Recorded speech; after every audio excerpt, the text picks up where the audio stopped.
It's just past 7:30 p.m. across India. Live from New Delhi, you're watching DD India Global. We'll get you top stories from India and the region. I'm Tanvi Taneja. And for news from the rest of the world, I'm joined by my colleague in Washington, D.C., Kate Fisher. Hi, Kate. Good to have you with us. Good morning, Tanvi. It's 10 a.m. here in Washington, D.C. and 3 in the afternoon across Central Europe. Coming up in the next 30 minutes, some high-level visitors here in Washington. Former British Prime Minister and current Foreign Secretary David Cameron is meeting US Secretary of State Antony Blinken, as well as former President Donald Trump and the Japanese Prime Minister Fumio Kishida's here, the first Japanese leader to make a state visit to the US in 9 years. First, though, back to you with the rest of the headlines. Prime Minister Benjamin Netanyahu says Israel will eliminate Hamas's brigades, including in Rafah. In a first, an Israeli sea-borne missile shoots down a drone approaching from the Red Sea. Europe's top human rights court rules Swiss climate policy shortcomings violated human rights. The elderly Swiss women that filed the lawsuit celebrates the historic win. I am so, shocked, positively shocked, so happy, because we could do something. We could do something. We could contribute to the future, to a better future for our children. And British Foreign Minister David Cameron to meet Secretary of State Antony Blinken on a trip to the US to also press Congress lawmakers to pass an aid package for Ukraine.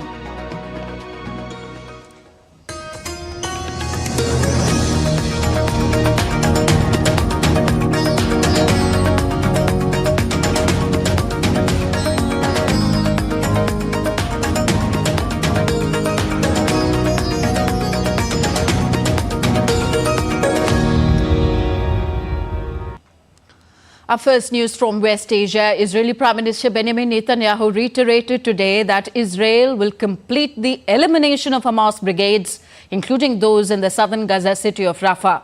Addressing new military recruits in Ramat Gan on Tuesday, Netanyahu asserted that Israel is working towards eliminating Hamas and releasing of all hostages held in Gaza.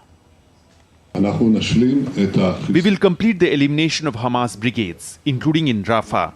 There is no force in the world that will stop us.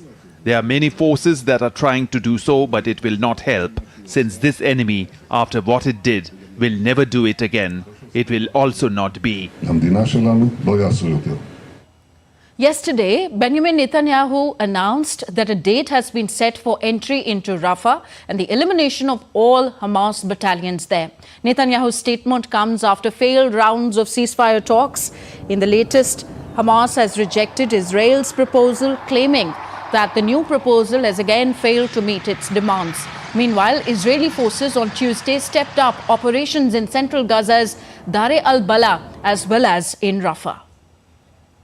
Now, in a first, Israel on Tuesday used a sea-borne missile defense system to shoot down a drone approaching from the Red Sea and crossing into the Gulf of Eilat region.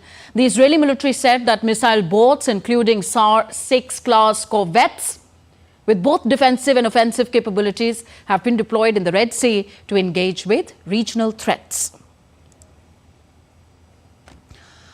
Meanwhile, restating India's position on the crisis in Gaza, India's ambassador to the UN, Ruchira Kamboj, condemned the October 7th attack on Israel. Addressing the United Nations General Assembly, she reaffirmed India's support for a two-state solution.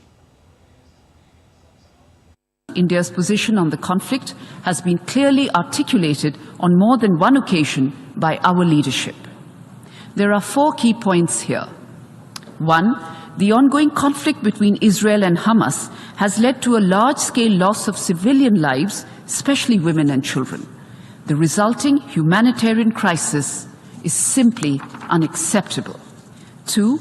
The terror attacks on Israel on 7 October were shocking, and they deserve our unequivocal condemnation. There can be no justification for terrorism and hostage-taking.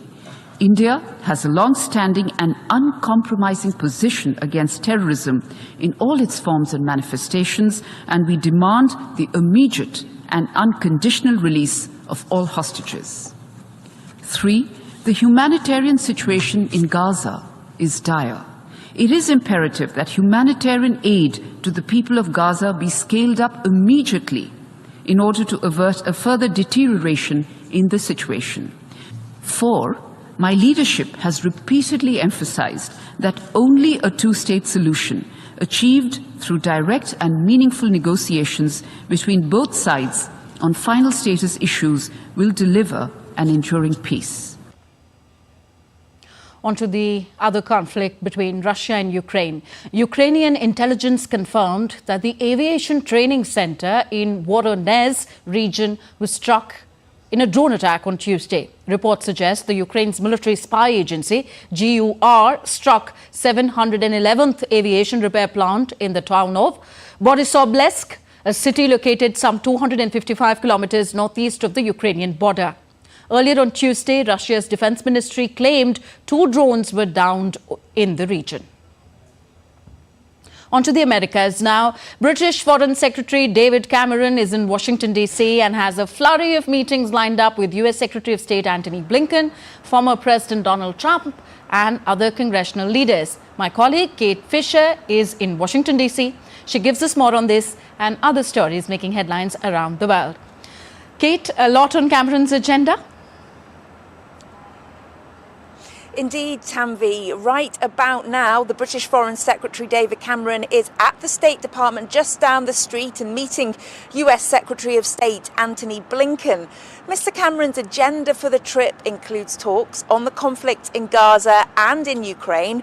David Cameron will be advocating on Capitol Hill for Congress to pass a $60 billion military aid package for Ukraine. Its passage has been stalled so far by Republican House Speaker Mike Johnson. That's been going on for several months. Japanese Prime Minister Fumio Kishida arrived in Washington on Monday, becoming the first Japanese leader to make a state visit to the United States in 9 years. During his visit, Kishida will hold a bilateral summit with US President Joe Biden. He'll also address a joint meeting of Congress on Thursday. President Biden seeking to revive interest in a plan to build the first high-speed rail in the US using Japanese bullet trains, with sources saying he's likely to discuss the project with Japan's Prime Minister. Well, Fumio Kishida will also join a first-ever summit of the US, Japanese and Philippine leaders taking place in Washington. US President Joe Biden's announced plans to ease student debt here that would benefit at least 23 million Americans, addressing a key issue as he seeks re-election in November. The plans include cancelling up to $20,000 of accrued and capitalized interest for borrowers, which Biden's administration estimates would eliminate all interest for 23 million borrowers. The Department of Education will propose a new rule to cancel student debt for Americans facing financial hardships, from child care to health care, to prevent them from paying back their loans. And over the coming months, the Department of Education will propose and then implement these plans. And starting this fall, we plan to deliver up to $20,000 in interest relief to over 20 million borrowers and full forgiveness for millions more. In a setback for former US President Donald Trump, a New York judge has denied his bid to delay his April 15th hush money criminal trial.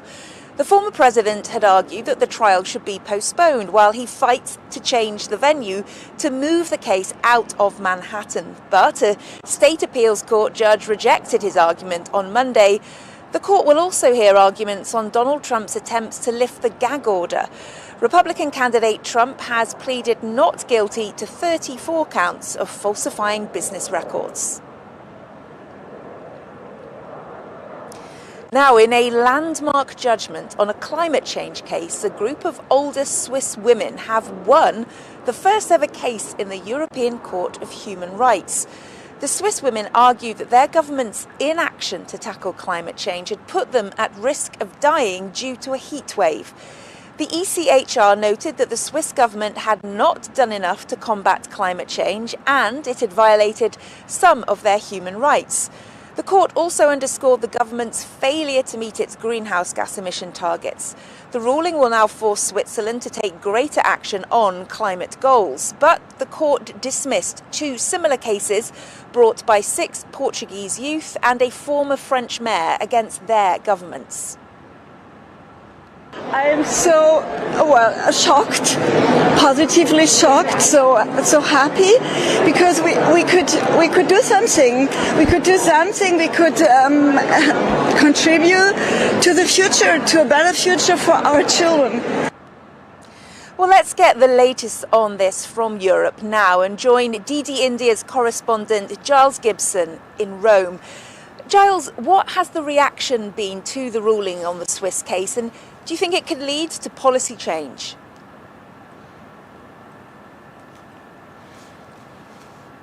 Well, Kate, climate change campaigners here in Europe are seeing this really as a turning point in the way that citizens can bring legal challenges to their governments over what they see as inaction over climate change, and not just for countries who are under the auspices, the jurisdiction of the European Court of Human Rights, but really international courts all over the world. Just take Avaz, for example. It's a very large international campaign group. They are saying that this ruling sets a crucial binding precedence, and that it could also serve as a blueprint to sue governments over climate failures. Just sort of zooming in on Switzerland briefly, it is worth noting that the Swiss government has no right to appeal over this ruling. That's because this case has already worked its way through the Swiss legal system, past the highest court in Switzerland, and that's why the European Court of Human Rights was ruling on it today.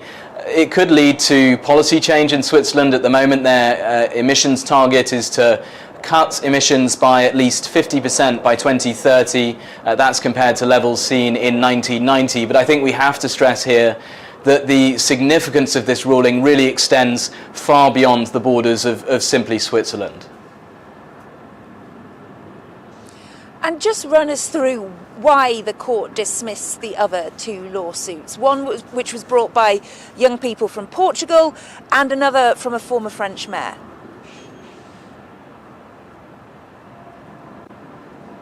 Yeah, so let's take the case from the young people from Portugal first. What the court said was that their case was inadmissible because their case was against not just every single EU state, including, of course, their own Portugal, but also Norway, Switzerland, the UK, Turkey and Russia. So essentially, the court said that that sort of huge geographical expanse that they were looking at was just too broad for the court to consider it. Moving on to the case brought by the former mayor of a French town. His name is Damien Carême.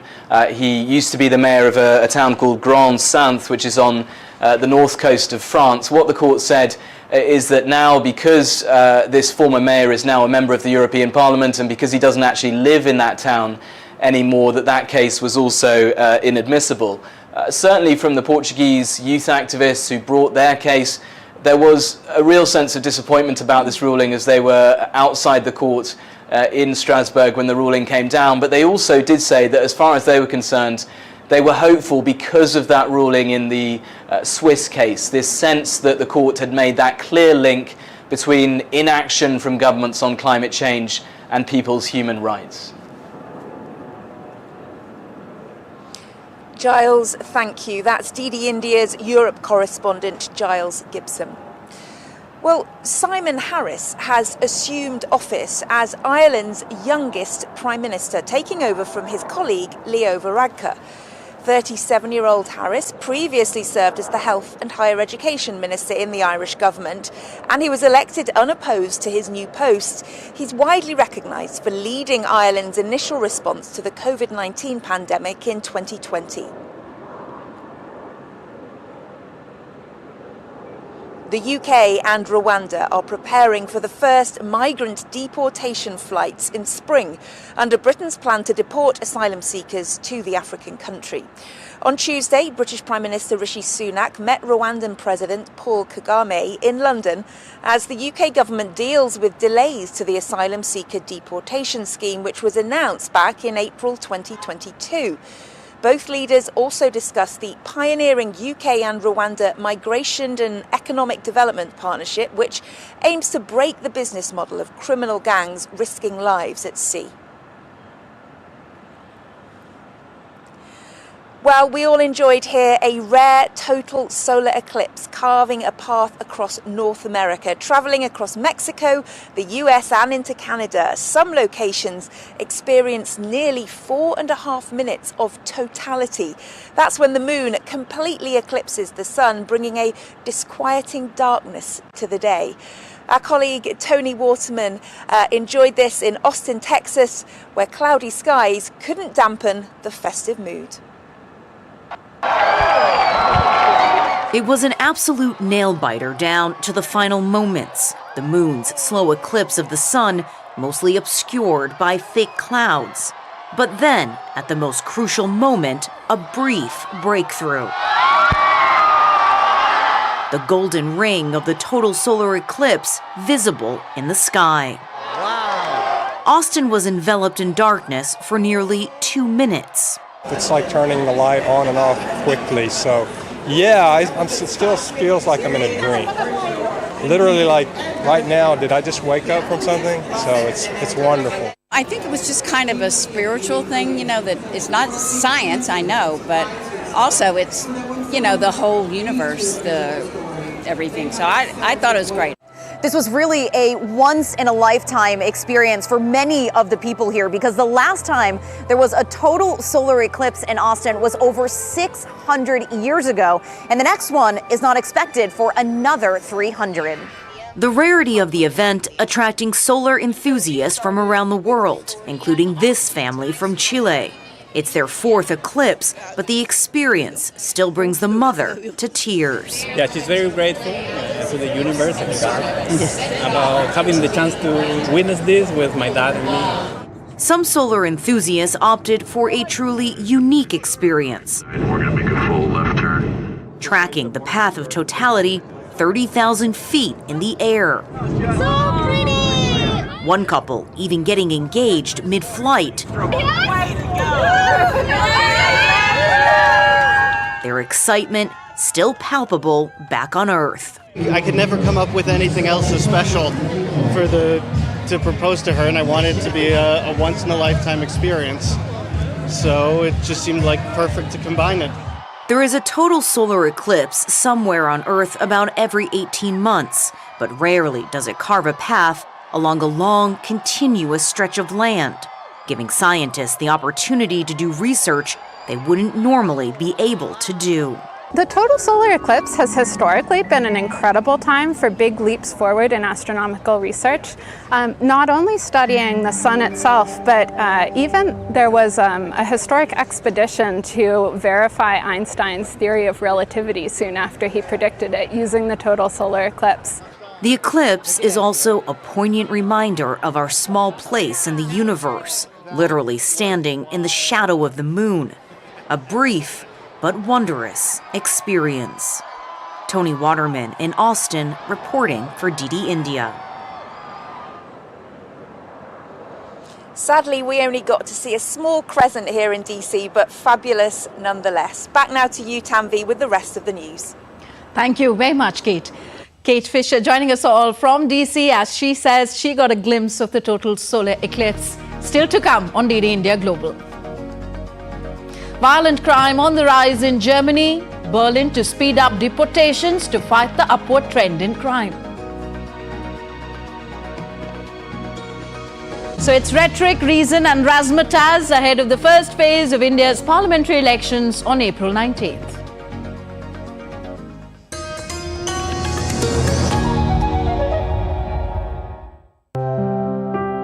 यकीन है खुद पर है नाज, सुनती हूँ अपने मन की आवाज। कभी शर्मीली तो कभी हूँ जाबाज।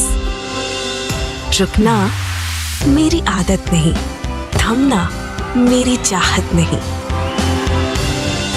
मैं हूँ नारी, यही मेरा अंदाज।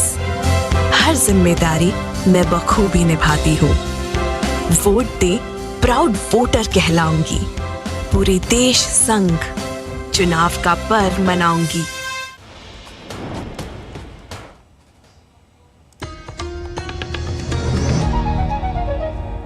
Welcome back. You're watching DD India Global. I am Tanvi Taneja. As we in India are all set to celebrate the Festival of Democracy, let's bring you up to speed to the world's largest democratic elections in India.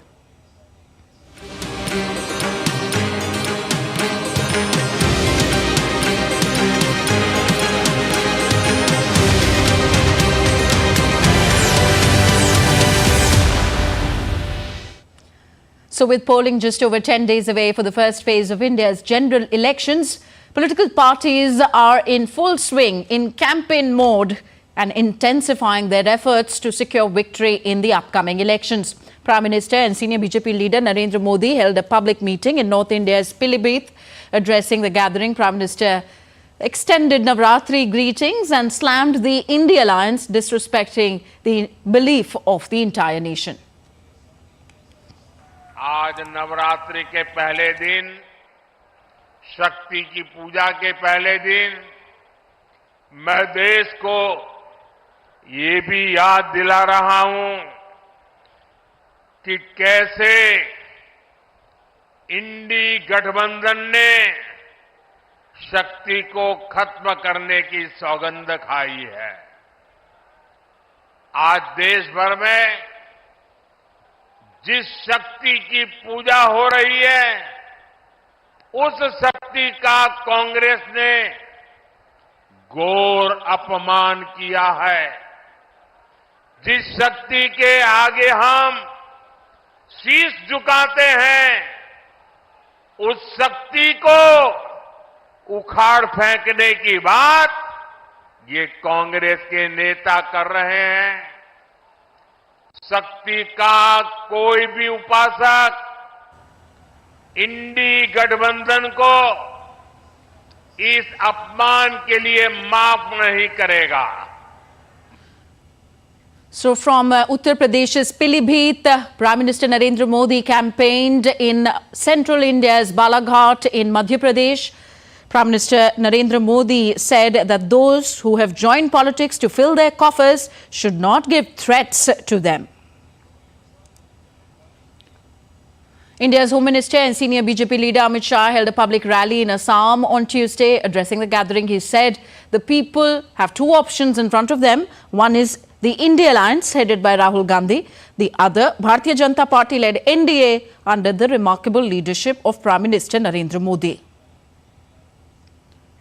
The Mahavikas Aghadi, the opposition coalition in Maharashtra, announced its seat-sharing arrangement on Tuesday for the upcoming general elections. At a press conference in Mumbai, leaders from the MVA alliance announced the poll pact for the 48 parliamentary seats in Maharashtra. As per the pact, the Shiv Sena Uddhav faction will contest elections on 21 Lok Sabha seats, the Congress on 17 and Sharad Pawar's NCP party on 10 seats in Maharashtra.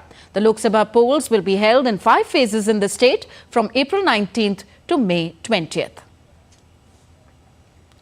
During the launch of a book on ancient history, India's National Security Advisor Ajit Doval spoke about how Indian history was dominated by Western narrative and too much importance was given to Alexander of Macedon. The narrative that has been brought is that probably the first chapter about Indian history in any of the Western thing, it starts with Alexander. That Alexander was the first thing as if he discovered India. And it was the victory of the West over the East, he conquered India. Actually, he only came to the border of India to Jhelum and then probably was not able to proceed further, and thereafter that was the end of him. But the fact remains that the entire history of the Western this thing, you find when the history of India or the history of the West is narrated, this is about the history of Alexander. In this book launch event held in New Delhi, India's National Security Advisor added that it's the foreign domination and their agendas which prevented Indians to write their own history. That why was it? We can have this thing that we didn't write our own history. Yes, that's one of the reasons. Why did it happen? One, of course, is the factor that there was a foreign domination, and this foreign domination of physical domination can be accomplished through your armies, through this thing, but for mental domination, it is necessary that they should have no sense of pride in their own history, in their past. Still with New Delhi, an art exhibition titled Art Beyond Labels was inaugurated at the Ajanta Hall of the National Museum in the capital. The exhibition displays 60 artworks by 36 neurodiverse artists from across India. Director General of the National Museum, Dr. B.R. Mani, inaugurated the exhibition. The pieces were curated by Dr. Shashi Bala of the National Gallery of Modern Art. The exhibition aims to provide a platform for neurodiverse artists to showcase their talent and highlight the transformative power of art by offering an insight into their worldview. The exhibition runs from the 9th through the 14th of April. And now we take a look at what else is happening around the world. Germany's government on Tuesday resolved to tackle rising crime as the country recorded a 5.5% rise in overall crime rates last year and a 13.5% jump in the number of suspects with non-German backgrounds. Germany's interior minister said that the country must improve integration and speed up deportations. Firefighters in Poland battled a wildfire that engulfed almost 2 hectares of meadow in the Bieszczady Mountains on Monday. The fire broke out on the southern slopes of Polonina Kareniska Mountain, drawing a response from 9 fire brigades and rescue teams who used quads and drones to monitor the wind and fire direction. Emergency services rescued about 50 passengers trapped in a bus that was swept away by floods in northern Kenya on Tuesday. The bus was heading to capital Nairobi, where the ongoing rains have left the Garissa-Nairobi highway heavily flooded. Brazilian painter Sofia Helena is gearing up for the most surreal experience of her life. Drawing inspiration from renowned artists like Vincent van Gogh, the 10-year-old is set to showcase her work in Paris this October. Let's take a look at her work.